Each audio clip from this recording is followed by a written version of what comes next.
The reason why nighttime eating is so difficult isn't really necessarily because of the food as much as it is because of the context of the situation that nighttime provides. Let's just be honest, like a lot of people eat past full. I eat past full all the time. I think what we're speaking about specifically here is eating past full to the point of discomfort, to the point of triggering a binge, to the point of your self-worth going down a spiral. I never really did that to myself, or I would get on a scale after a binge. But when I did one time, I think I was like 7 pounds heavier than I was the day before.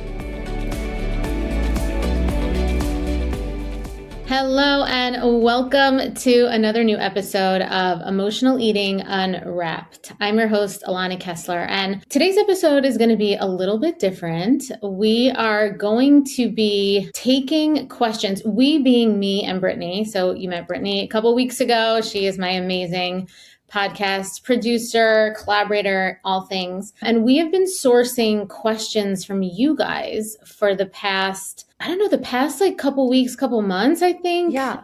Since we started to, we added this feature called SpeakPipe, which if you haven't seen it yet, SpeakPipe is an area where you can actually send us anonymous voice notes through our link, I think, in every episode. And you can actually send us your questions and I will answer them in episodes like this that we are going to be doing periodically. So our episode today is going to be some of your questions. And I'm really, really excited to get into it. But if you are new to my podcast, I really want to introduce myself to you. My name is Alana Kessler, and I am a registered dietitian, functional nutritionist. I have been in this health and wellness and mindfulness space for 20 years.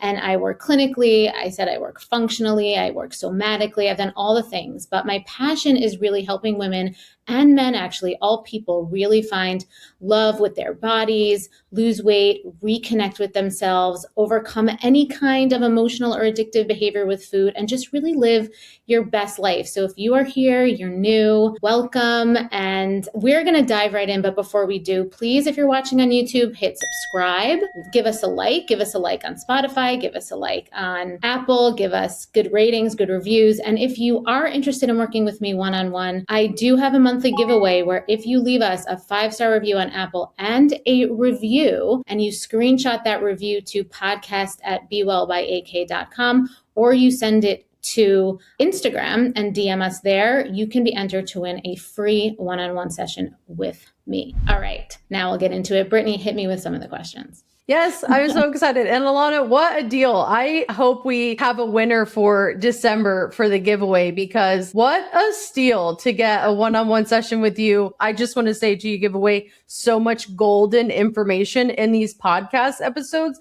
that I think is helping people make really informed decisions about what they're putting in their bodies. So just love that. Really excited. And thanks so much to those of you who send your questions. We really, really appreciate it. We're so excited to dive in. All right. And someone asked, how do I stop overeating at night? Yeah. So that is such a great question. And I feel like it's one of those questions I think will resonate with everyone, because it's an experience that so many people have. And so I just want to name that a lot of times the reason why we eat at night, so I'm one of those people that's like, don't just look at the food itself. You want to look at the context. So if you think about the context of nighttime, what is nighttime, right? Nighttime is downtime. Nighttime is slow time.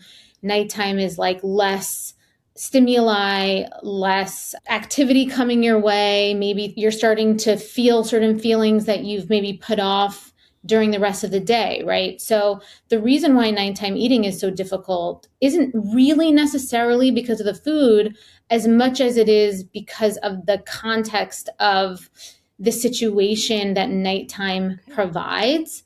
And so you really want to become aware of that, right? You want to become aware of that. When you want to set yourself up as best as you can from an environment perspective and also from a food perspective, obviously, to set yourself up so that you don't have that experience. Yeah, for me, nighttime is the time when like everything quiets. I'm sure everyone's house is different. If I've had a long day, kind of unwinding from the day, maybe I'm watching a show, maybe I'm scrolling through my phone, which fingers crossed, trying to get better at that. And I find myself going for a munchy snack. My thing recently has been go for something like carrots and celery, just so I get that like sensation of eating something. But sometimes I wish it was like a cheeseburger. So Yeah. Yeah, and that is a good point. A lot of the time it is about activity. And so it's just important to start to recognize some of these patterns, so that you can learn and take the tools. Hopefully I offer a lot of those tools in my programs to help you transform that energy into something else, or just train your nervous system to handle that energy better and process the experience better. And even if you do eat, be able to create a situation with the food that feels like it's coming from a place of you're the one in control. like it more intentional. Yeah, intentional. And also, yeah, intentional is good. Intentional is actually a really good word, but also where you feel like you're the one that's empowered. You're the one driving the car, for your Yeah. behaviors. I love that so much. All right, let's dive into our second question we got in from a listener. Why do I eat past full even when I know better? The answer is actually in the question. Knowing better doesn't do anything for our reptilian primitive behavioral actions. And that's, I think, one of the biggest misconceptions. And I talk about this a lot, especially on my Instagram. I feel like I have a lot of carousels that talk about the fact that knowing more things about issues, like about behaviors, doesn't change the behavior. Behaviors change at a very different level than knowledge, right? So knowledge and information and intellect and all that stuff doesn't translate into behavior change, actually. And so changing behavior requires a step where you process that knowledge through experience and feedback. And again, so when you're trying to change a behavior, it's not just about knowing things, it's about applying the knowledge and in an experiential way. Yeah. Like keeping those tools in your tool belt kind of thing. And using them. Yeah. Right. So what you just said is, so a lot of people collect tools and keep tools. Yeah. Not a lot of people apply the tools and then, create the capacity within their nervous system to collect data on the tools and then use that data to then transform their behavior, which is essentially what you need to do in order to change your behavior. One of the behaviors being eating past full when you don't want to, right? Because let's just be honest, like a lot of people eat past full. I eat past full all the time. I think what we're speaking about specifically here is eating past full to the point of discomfort, to the point of triggering a binge, to the point of your self-worth going down a spiral. I mean, I think it can be a lonely place, and that's a really difficult thing to face, but I love what you're saying about the like having the tools and using the tools, because that's something I think it's so like complicated now. It's not really complicated, but we have like so much access to tools now with AI and apps and, these podcasts. We have so much information to what the tools are and even how to implement them. Because you talk about this all the time on the podcast, but if you yourself have to know deep down that you're ready to make those changes and use the tools to the best of their ability. Exactly. I mean, that's one of the things I love about the Invisible Weight Detox program is like, it actually is just straight up tools. Like there's no fluff, like it's literally every module is super short and it's just the tools. It's just like, you can't collect the tools. It's not possible, right? It's not overwhelming. It's like you click onto it and immediately the video is like, here's the practice. Here's what you have to, like you immediately just jump in, because at the end of the day, getting like a whole PDF, ebook, whatever that you have to read. And then like, or even sometimes if it's just like a workbook type thing, it's challenging to just have to go through all that yourself. But having like, it's spoon fed to you like that, where it's like, here's something you take action on, here's the feedback you have to get. Those are the small behavioral actionable changes that you have to, that really move the needle on getting you to be able to, in the moment, not eat past full. Yeah, that is such a great answer. I love that. Making those small changes so we can like get those little like green lights as we hit them so that we're feeling really confident as we go forward in the steps. Yeah, for sure. All right, let's dig into our next question. Ooh, I really like this one. Okay, so is one day of overeating going to make me gain weight? Let's talk about that.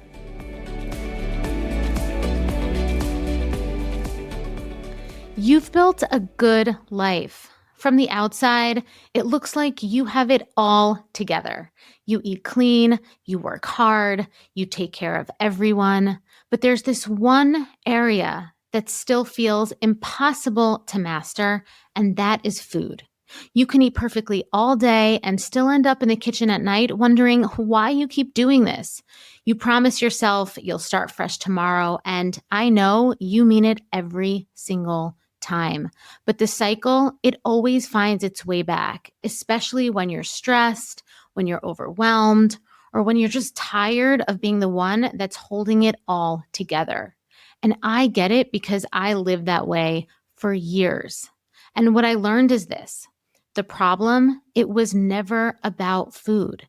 It was the pressure underneath it, the perfectionism, the self-doubt, the part of me that never felt safe and secure to just be me. And that's why I created the sober eating sequence.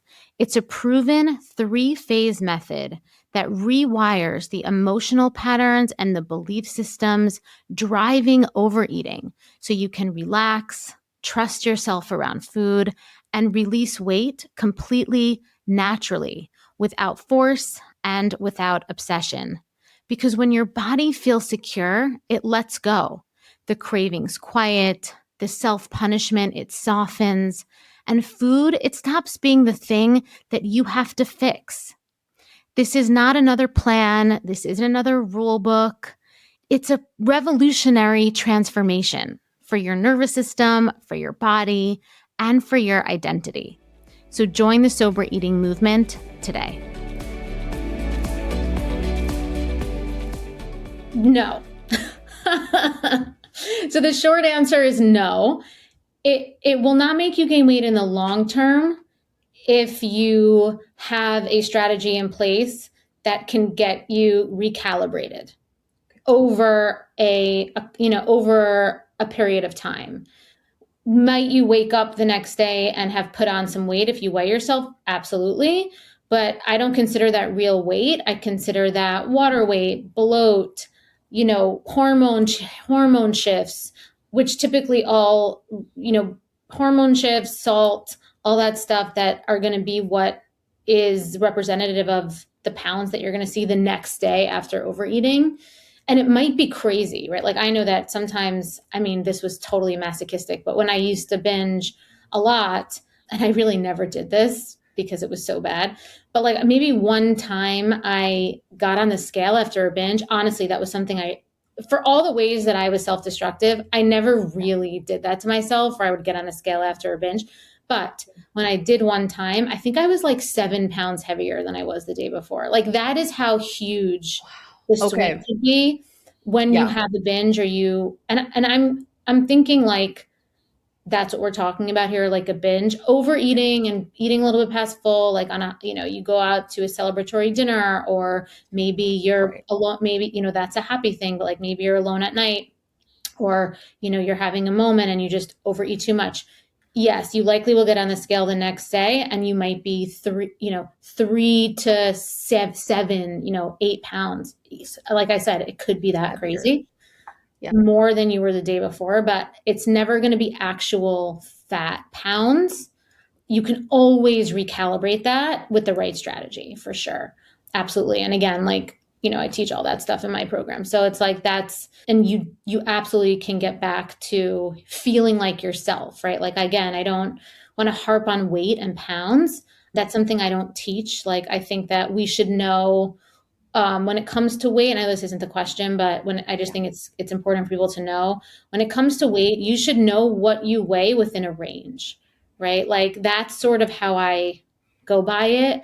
And like within that range, 5 pounds, whatever, whatever it is within that range that you feel like and you should know the upper limit of that range and the lower limit of that range. And you should also be able to know, the weight shouldn't be what determines whether you feel good about yourself, right? You could be at the lower end of the range, but feel awful about yourself and be sacrificing and tired and exhausted and just your quality of life is low. And that to me is not good, right? You could be at the higher end of your range and have other, values that are happening that are good and you're feeling great. So you want to know what your range is. And that's what you want to measure can I gain weight if I overeat for one day?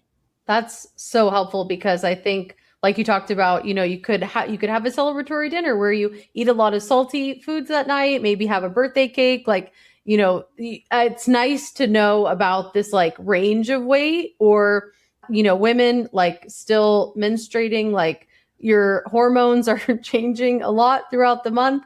And, I notice my number definitely fluctuates, but I like the idea of like having that range to balance on. And if you're like, maybe you're grieving, maybe you lost a family member or a pet or like, and you're grieving and you start noticing, hey, I'm getting like really dangerously low into my low range and I'm probably not taking care of myself. I'm probably not eating as much as I should and just kind of, like you said, recalibrating. But yeah, that's so great.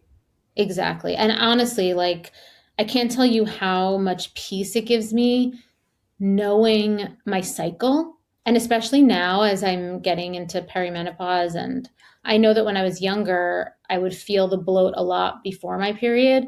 Now I feel bloated during my ovulation period. So I don't know, I love tracking. So I love tracking my cycle. Don't love tracking anything else. I mean, I don't love tracking my food, but I love tracking my cycle because it gives me that like sense of like, yeah, I'm right. Like this kind of tight in my clothes feeling. Cause for me, that's typically how I go about how I feel in my body or like, I don't really weigh myself regularly. So for me, it's usually like, how do I feel in my clothes? And normally around my ovulation time now, I can feel the difference. And there is something comforting about having that attunement with your own body. And so I really do feel like learning how to tune in and be attuned to your body is such a hack. And it's really an important skill to have. And it really is a skill. It's a skill you have to build for sure. Yeah. I would 10 out of 10 agree. I got off birth control probably 2 years ago. So I'm like hormone free and I've been tracking my cycle for about 2 years. And it's been the best thing that ever happened to me. Like bar none. I listen to my body so much better. Like you're saying, I don't really weigh myself, but I'm like, oh, my clothes are fitting a little tighter. I'm a little more bloated. I know I might get a little headache. So I'm like, okay, I really need to up the water today, go on a walk. Like I really like listen to my body in those moments. And I don't judge myself for being like, oh, I'm really craving something sweet, or, oh, I just screamed at my husband because he forgot to pick up the mail or something. Like I try to be really forgiving with myself during those like mood swings and cravings and really just in attunement with my body. Yeah. Amazing. That's so beautiful. It's so great. I love hearing that. So yay. All right. Next question. Oh, okay. This is something I'm really interested in too. So someone sent in a question and they asked, why am I craving food even when I'm not hungry? Yes. So this, I think, has to do a lot with what is happening now in the zeitgeist of this conversation with GLP-1s and food noise. This is a very clear example of food noise. Craving something when you're not physically hungry is intrusive thoughts about food coming into your brain, nothing to do with hunger. Now, I like people to understand the difference between cravings and just thinking about food, because I don't think there's anything wrong with thinking about a food that you're excited to eat later. And so I just want to just make that distinction. And I think people need to learn how to relate to food thoughts coming into your brain.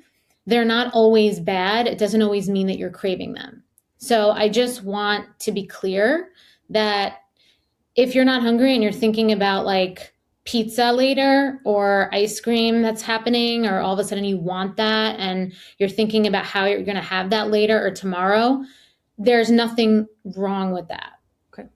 If it's all of a sudden taking over your ability to function, you now have to leave your job or your whatever present situation you're in to go get that right now in this moment, that's very different. And that requires, again, like we spoke about with one of the other questions, that's a behavior change, neurobiological relationship that you're having with the food, attachment that you're having with the food that has to be repatterned. And that requires a little bit more intentional tool application, right? And feedback loop and kind of like the lab of changing that behavior. Whereas just thinking about it and having it be something that triggers like a sensation of emotion inside of you, whether that's excitement or yearning or desire, you have to ask yourself whether or not that's inhibiting you from doing your day-to-day activities, or whether it's just like a feeling that you need to just learn how to process. I think that's a really helpful way to explain that. And it really breaks down food noise and like intrusive thoughts and like good patterns in just a super simple way. Okay, we are coming up on our last question, and it's about guilt. So they asked, how do I stop feeling guilty after I overeat? Yeah, totally. I get that. Because I still get that, I think. And I realized I sourced it back, and I really think that guilt is an emotion that only people that are perfectionists or have really high expectations for themselves have, honestly. You feel guilty because you think that something bad is going to happen, right? Guilt is an emotion that's like, oh, I feel guilty about this because now something bad is going to happen. And it also, if you think about it, you're making yourself way too important. I hate to say that, but like we think that one of our actions is going to be so important and it's going to change the trajectory like crazy. Yeah. And it's just not. You definitely can feel guilty. I think guilt is more of a translator and a messenger for how you relate to yourself than it is about what's going to happen. And so I think that if you're like, oh, I feel guilty, and kind of you turn that guilt that feeling towards what are the expectations and the pressures and the judgments and the ways that I think about myself and what my actions are going to lead to. And the guilt is coming more from anticipation of something happening than what's actually going to be happening. And if you can kind of separate that and be like, this feeling of guilt is not directly correlating to an outcome, it's just a feeling, then I think that you can learn how to not let the guilt create such emotional distress within you, which, then can lead to more overeating and more spiraling and more trying to make the guilt go away, right? Because ultimately, we don't like feeling guilty because of what that feeling ends up making, quote unquote, making us do with our eating habits. Mm-hmm. Yeah. Like we could potentially, like we're almost making the problem bigger in our head than it actually is. Mm-hmm. Then it's sort of, that's maybe where the spiral even begins, because we feel guilty and then we overeat and then like a whole slew of, and then that's like keeps happening over and over. And it's sort of like going in circles. And I know one thing for me that really helps to kind of like break up the space. And when I'm trying is I try to do things that don't focus on me and focus on other people, whether that be like a volunteer session, or if I like go take like some cookies to a neighbor or something. I know that maybe sounds silly, but I try to do something like nice for someone else, and then it starts to make, I try to, and that's not the only thing, but I try to do things that try to make me feel smaller in the world, which So yeah, that's kind what of I like said. that. Like that's what I said earlier, why I said like you're making it too much about you. And that's why what you're saying is so right. Because when you make yourself less of the focus, it's not that you're making yourself smaller, you're just making yourself less of the focus. And that's the thing, like we're making ourselves too much of the focus, like we're too much in control. And that's why I said before that guilt is usually an emotion that people that are quote unquote control freaks have, right? Mhm. Because they think that they have that much, control and power. And I hesitated to use the word power because I do think that growing that internal power is huge, and we definitely want to feel that. But I think it's really different when guilt is really an emotion that comes from a disproportionate expectation you have about Mhm. your own power. And I am the same way. Like I practice a lot of gratitude. So when I find myself having, guilt, and this is something that I've learned about myself actually, lately, kind of just like very short temper, or like a feeling of out of control, I practice gratitude, right? Like I start thinking of, well, what are all the good things I have in my life, and then I express them, right? It's just like I kind of zoom out, right? I think guilt is a very zoomed in emotion. You have guilt when you're very zoomed in on this one focal. But when you zoom out, whether that's, doing something, a service or gratitude, it absolutely does really create perspective. And I think perspective is a huge healing tool in general. Yeah. Yeah. Perspective can give so much mindset shift. Yeah. For Exactly. me, it has. And I mean, and then that's where like I feel like a lot of the real work begins when you're ready to take those next steps, because you can like listen to all the podcasts and you can read all the ebooks and you can, do all the things. But if you're not in the mindset to take yourself to that next step, you're just probably not going to do it. Exactly. And honestly, it requires a certain level of of internal structure, emotional Mhm. structure that you've built up to be able to create perspective. Because what does perspective have inherently is space, right? It's Mhm. space. It's kind of circles back to the first question of why we binge at night, right? I said because it's space, it's downtime. So Mhm. perspective can be a trigger for people if you haven't yet quite grown that perspective over time in the feedback loop, creating new behaviors, with the exercises and applying these applications, so you can use the context of your life so you understand and have the self-awareness to create this perspective, and then grow the capacity to hold that perspective while still being able to, you know, support yourself and keep your nervous system calm, and, by default, be able to have the behaviors with food that you desire. I think that's really amazing. And I love what your programs do, which is fit into someone's life in the context that they need it in, because we all live very different lives and there's so many different programs and things like that. But I think that's what makes yours so special, is that you can, it's about fitting it into the context of your life and it's speaking to you on any level. And I think that's what you have to do to get to the other side. I don't know. Would you agree? Yes. Oh my God. Yes. That's brilliant. Yes, exactly. That truly, truly is. And I'm really proud of that because, and I think we recently published an episode with Jamil, who lost 99 pounds. And of course, that's an amazing result. But, if you listen to the whole episode, you could really hear the full journey and the full kind of why it worked for her specifically for that reason, because it does work within the context of your life and it is customized. Everything is very customized, regardless of what level you join the work in, the whatever level you join sober eating in, whether it's like the self-guided or the coaching or whatever it is. And so, yeah, that's exactly right.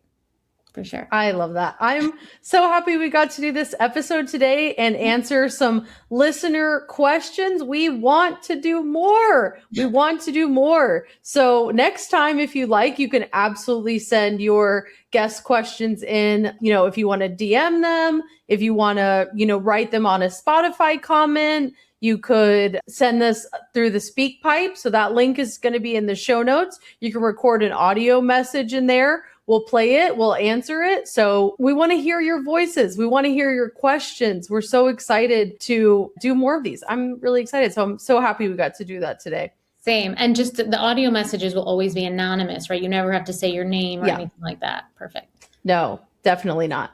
Amazing. Well, Brittany, this was so much fun. I cannot wait until we do the next listener Q&A. And until next time, I'm Alana and Brittany, and thank you for listening to Emotional Eating Unwrapped.